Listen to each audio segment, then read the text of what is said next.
When a poor woman tried to pay for one slice of bread, the single dad CEO said, "Sit down. Eat first." The rain had been unforgiving since dawn, turning the city sidewalks into rivers of cold water that splashed against worn shoes and tired feet. Inside Haven's bakery, the warm glow of yellow lights fought against the grey storm outside, filling the tiny shop with the scent of fresh bread. It was the kind of place where people paused, took a deep breath, and felt, if only for a second, that life wasn't as cruel as it seemed.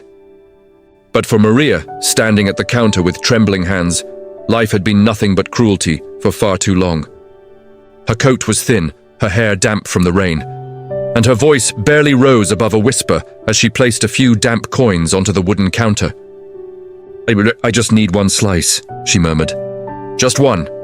The cashier, a young boy barely out of school, looked confused.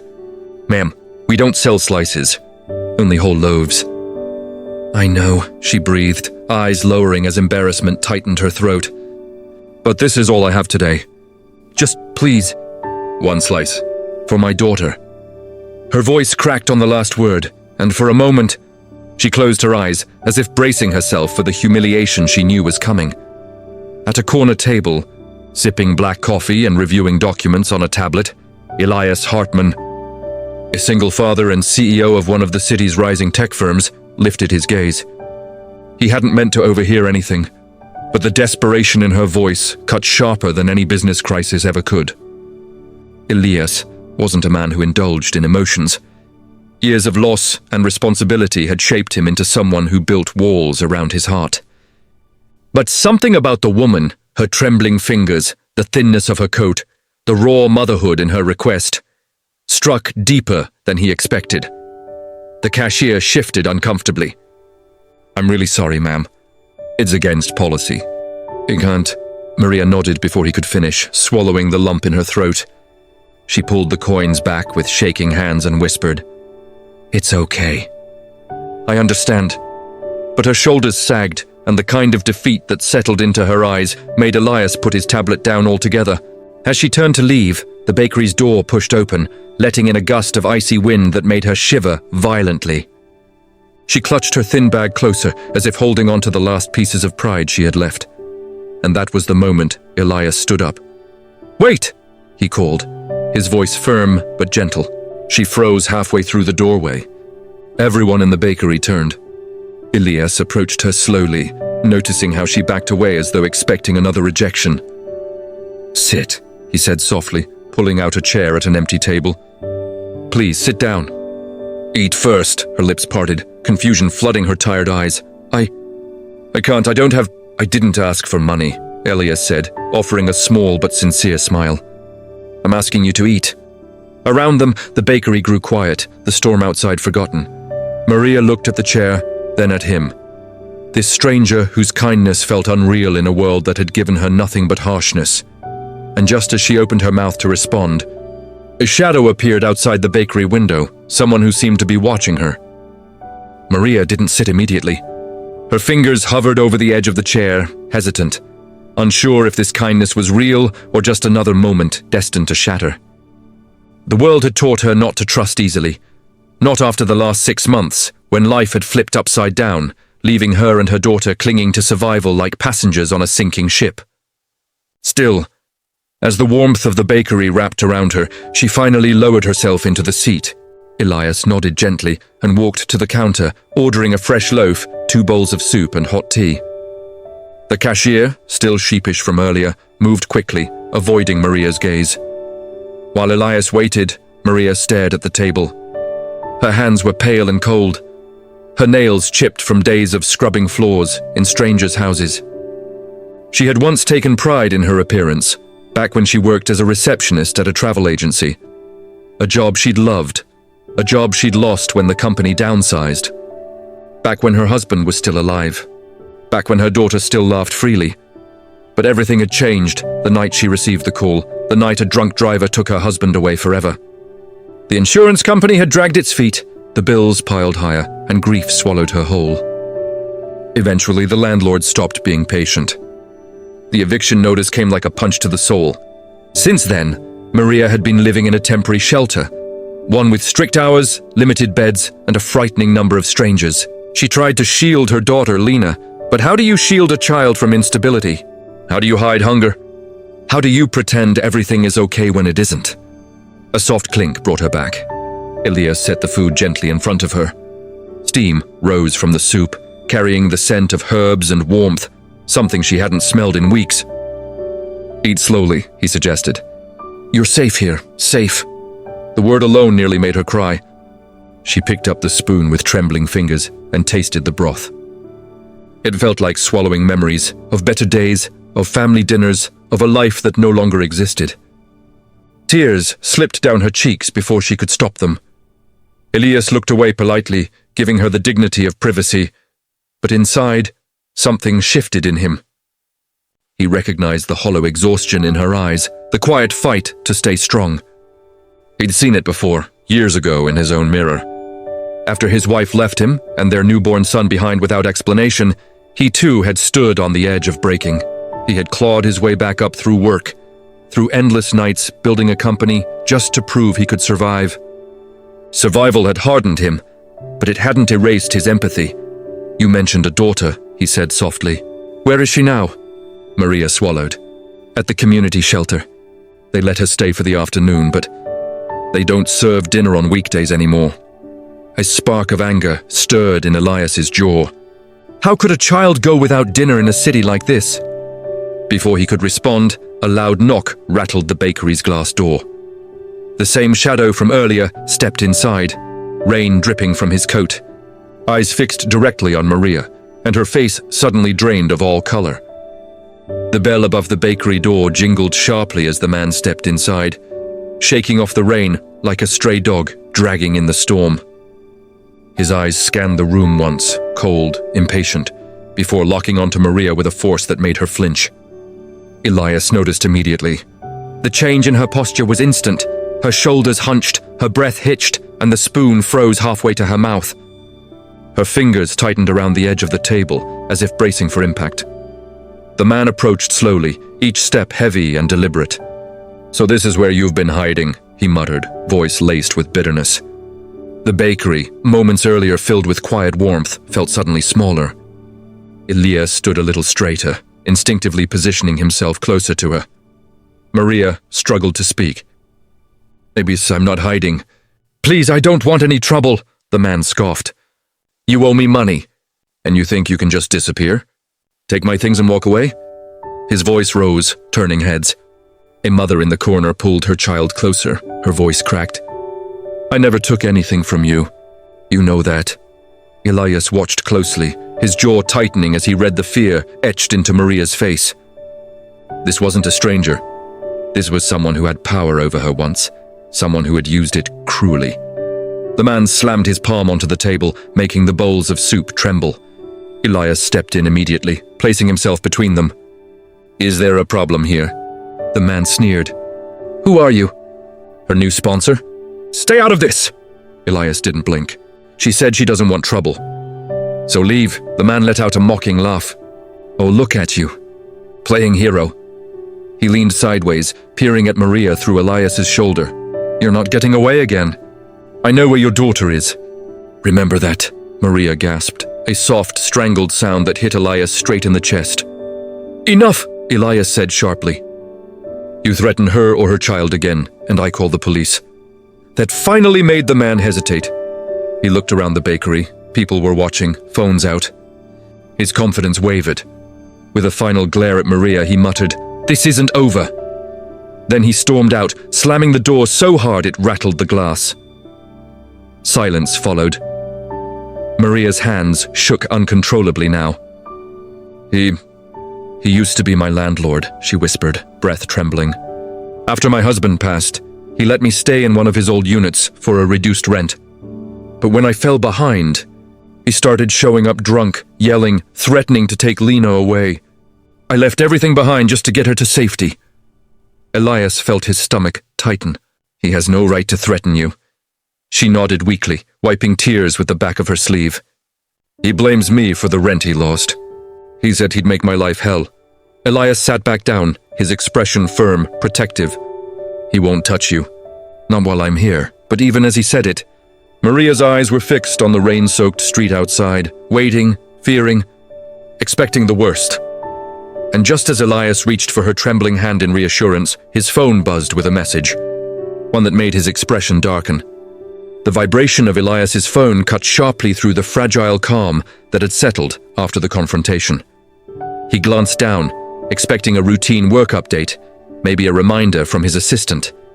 Instead, the screen displayed a single line that made his jaw tighten. Urgent. The shelter reported a disturbance involving a child. Please call back. A cold heaviness spread in his chest. A child, a disturbance, and Maria's trembling voice from moments earlier echoed in his mind. He said he knows where my daughter is. Elias felt an instinctive urgency, the same kind he felt whenever something concerned his own son. When he lifted his eyes, he found Maria watching him, anxiety swelling in her gaze like a storm about to break. Is everything okay? She asked softly, her voice so thin he almost hated to answer. He debated whether to tell her, not wanting to unleash fear without clarity, but he could never bring himself to lie to someone already beaten down by life. The shelter, he said carefully.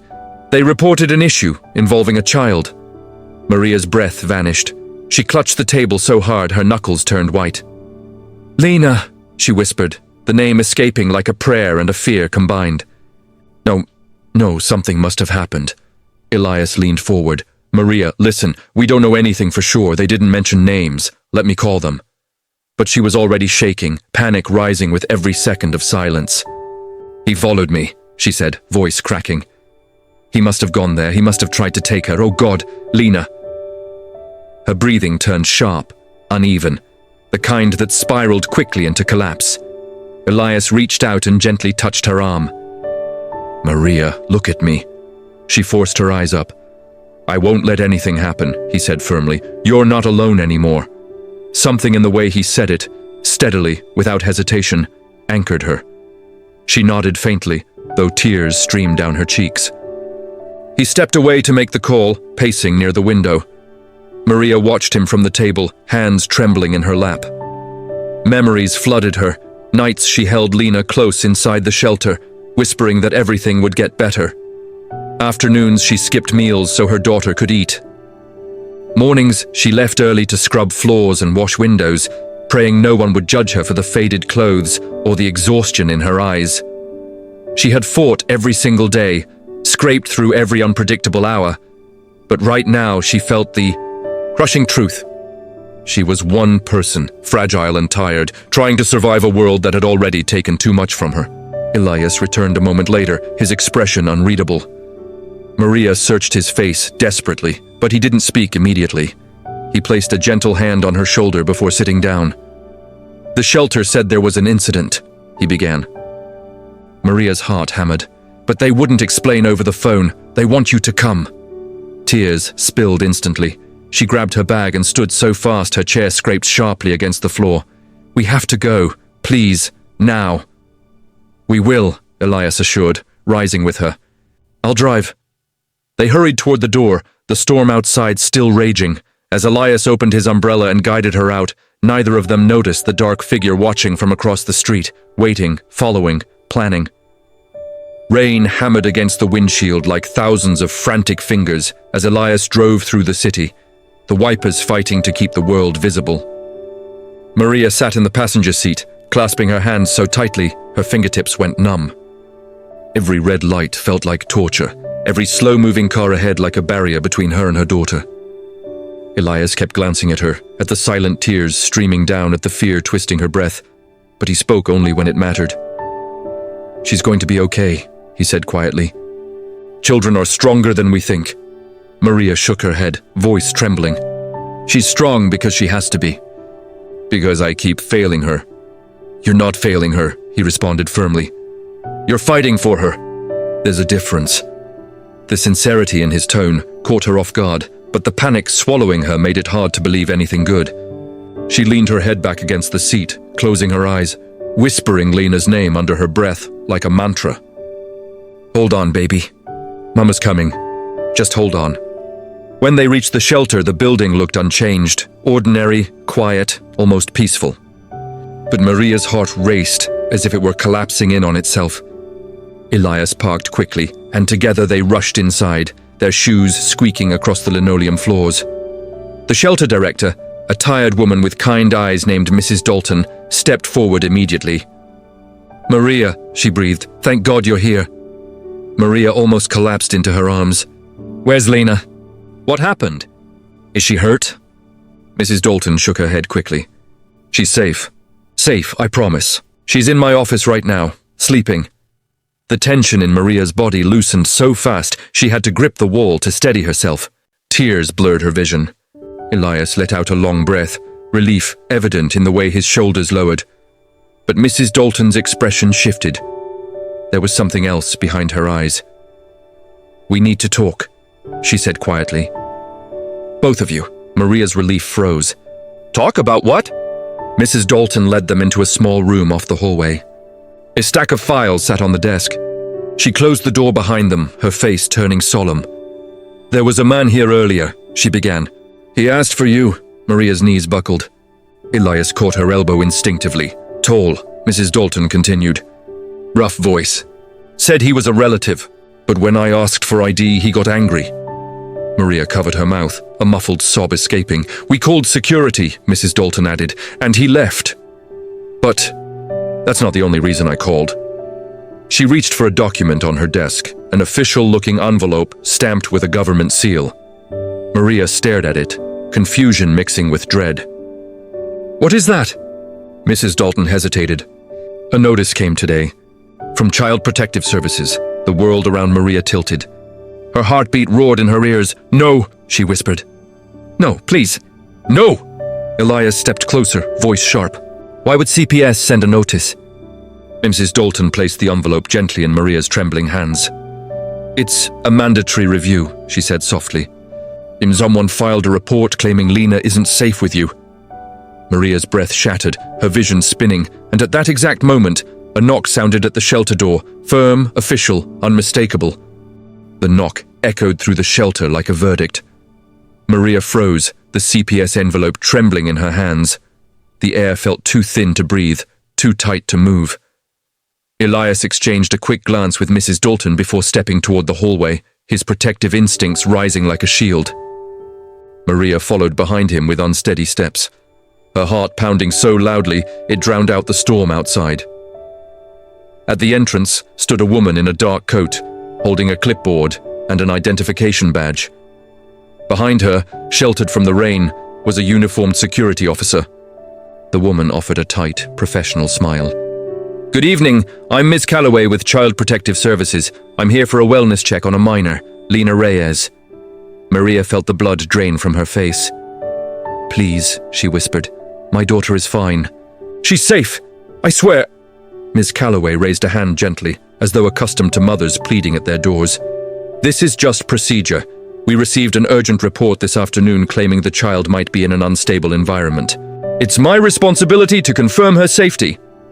"A report from who?" Elias asked, stepping forward, voice firm.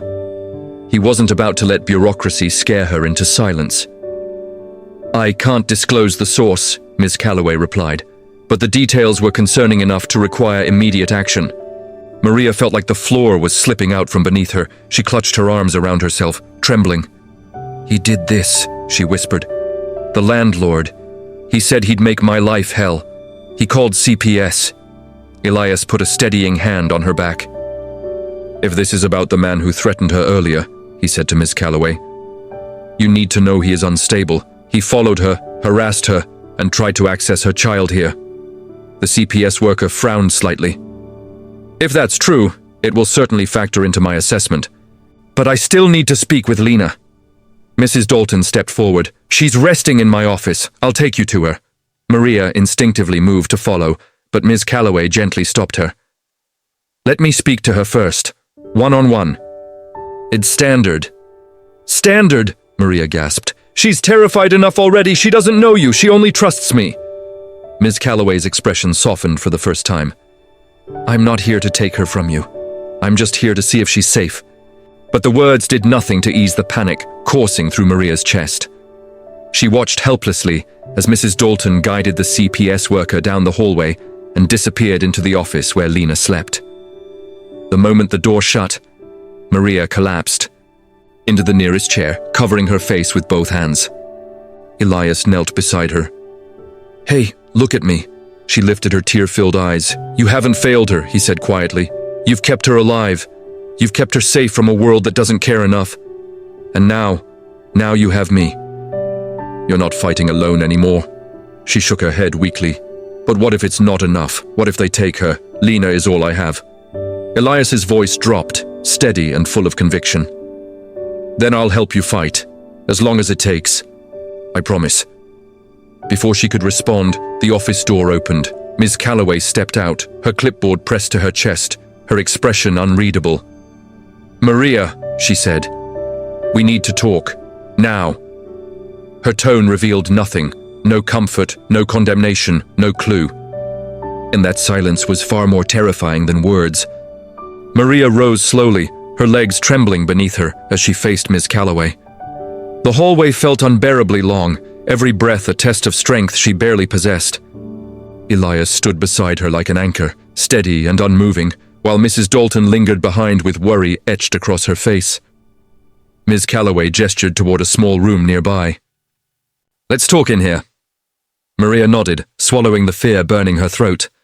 She stepped inside, Elias right behind her. Ms. Calloway didn't object. Maybe she sensed Maria needed the support. The CPS worker set her clipboard on the table and took a measured breath. "I spoke to Lena," she began. "She's a bright, sweet child. Very attached to you." Maria's hands clasped together tightly. "She's all I have, please. Just tell me she's okay." Miss Calloway met her eyes, finally, without the shield of professionalism. "She is okay, and she feels loved, very much." A broken sob escaped Maria before she could stop it, but Miss Calloway held up a hand gently. "That's the good news," she continued. "But we need to address the concerns raised in the report. The caller claimed you were endangering her, that you were unstable, that you couldn't provide even basic needs." "That's a lie," Elias said sharply, a vindictive attempt to punish her. "I know," Miss Calloway replied calmly. "His story didn't hold up. His details were inconsistent, and his behavior at the shelter was reported immediately." She turned back to Maria. "I also reviewed your history. You've been through unimaginable loss. Your husband, your home, your job. You've been carrying the weight of grief and survival on your shoulders." Maria lowered her head in shame. "I've tried my best. I just want my daughter safe, even if I have nothing else." "That's exactly why I want to support you," Ms. Calloway said softly. "You are not neglectful, Maria. You are exhausted. And you need help, real help, not fear or threats." Maria blinked, unsure she'd heard correctly. "Help?" Ms. Calloway nodded. "Not punishment, assistance, housing referrals, food support, counseling resources, and temporary financial aid until you're stable again." Maria pressed a hand to her mouth, tears spilling freely. Elias placed his hand on her back, steady and warm. "But," Ms. Calloway added, "I need to know you have someone who can support you through this process. A safe contact, someone reliable." Maria lowered her gaze. She had no one. Not a single person in the world except her daughter. Elias stepped forward before she could speak. "She has me." Maria's eyes shot up. "Elias," he met her gaze with quiet certainty. "I'll help with the paperwork, the appointments, whatever she needs. I'm not letting her fight this alone." Ms. Calloway studied him for a long moment, then nodded. "Good, then I'm closing the report. Lena stays with her mother." Maria collapsed into Elias's arms, sobbing into his chest, a cry of relief so deep it shook the room. He held her gently, one hand cradling the back of her head, as if she was something fragile the world had tried too hard to break. Later, when they entered the office where Lena slept, the little girl stirred awake. "Mama?" she whispered. Maria knelt beside her, wrapping her arms around her daughter, breathing her in as if life itself had returned to her lungs. "I'm here, baby," she whispered. "I'm here, and I'm not going anywhere." Elias stood in the doorway, watching the mother and child hold each other like the world outside didn't exist. And in that moment, something shifted in him too. Maybe fate had drawn him to the bakery. Maybe he had been meant to hear her voice. Maybe kindness wasn't just an act, it was a calling. Maria looked up at him through tears, her voice small but full of gratitude. "Why did you help me?" "You didn't even know me," Elias smiled softly. "Because once, someone helped me when I had nothing. And because everyone deserves a moment when the world stops hurting," she reached out, taking his hand, a gesture of trust, of hope. A beginning neither of them had expected. Outside, the storm finally began to ease, the rain softening into a gentle drizzle.